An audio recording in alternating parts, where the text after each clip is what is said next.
তোর তাড়াতাড়ি এসো, কাম দেরি হবে ভাই, এসো। চলে এই দোপার ভিতরে। দুপার মধ্যে উঠে পারবো না। এখানে কি কাটবার কইছা? হ্যাঁ এনে কেটবে কোথায়? তাহলে রাস্তা বানানো লাগবো।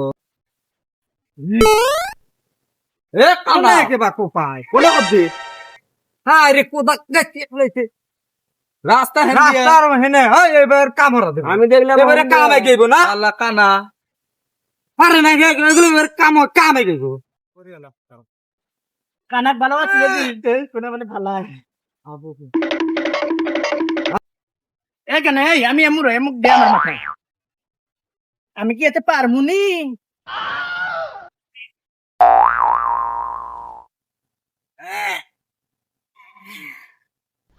যাস না যাস।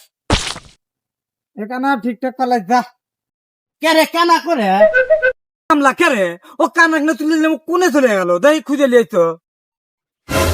আরে শালা কানা কোনে বেজে যে ভাল খালি এসে কামলা দিবেন। কোনে 10 মালিয়ে 10 না। দে আমার মাথা দে।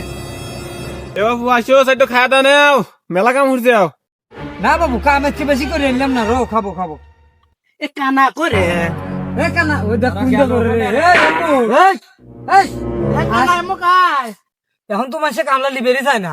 আগে আমরা 500-1000 জন মিলে কামলা দিছি। ওই মাউন্ট এভারেস্টটা আমাকে রাতের আমরা মাথায় রেলে টুকরি দিয়ে মাথায় ফেলাছি, এই আকাশ পর্যন্ত তুলছি। এখনকার তোরা তো তোদাই নতুন তো আমার হাতে কামলা দিছি। হ্যাঁ ও তো আমরা একসাথে কামলা দিছি, তোরা তো অনেক পরের গান। হ্যাঁ ভাই ও এ কানা এমু তোরা অনেক পরের গান, তোরা তো এ কয়দিন হলো কামলা দিতেছ নতুন। আবার এখন এই বয়সে তুই দিস না, ও তো গবে হয়ে আটে রপ্পারে। রপ্পারে। আর আমার মধ্যে তো হবে না শক্তিশালী ভিক্ষিও সব। আগে তো করিম বাস হ্যাঁ। কাম হরে জুতি পাবে। করিম ভাই হাতে কাম করিয়া মানে জুত মানে খুব জুত। মাউন্ট এভারেস্ট তো হগের হাতে কামলা দেন। মানে করিম ভাই যে এক মানুষ আছিল হগের হাতে কাম হরে জুত। আরে ভাই কো তুই? কাম হলো কোপের উপরে কোপ থাকা লাগবে। দেখ এইভাবে কোপ মারিয়ে তো মাটি তুলে দেওয়া লাগবে। যাও তাড়াতাড়ি সময় নেই, যাও ও এখানে আইবে আইবে। এখানে তুই তো খালি বসে রয়েছ রে, মাটি কি ঠিক তাহলে ফালাইতেছ রে? দেহে আসি তো কি হইতেছে? দে টুকরি দেখো। এ কি কান্ডা আলিয়াছ রে, কি কানা আলিয়াছ রে? বালের ফালের কামলা। এবার দাদা বালিয়ে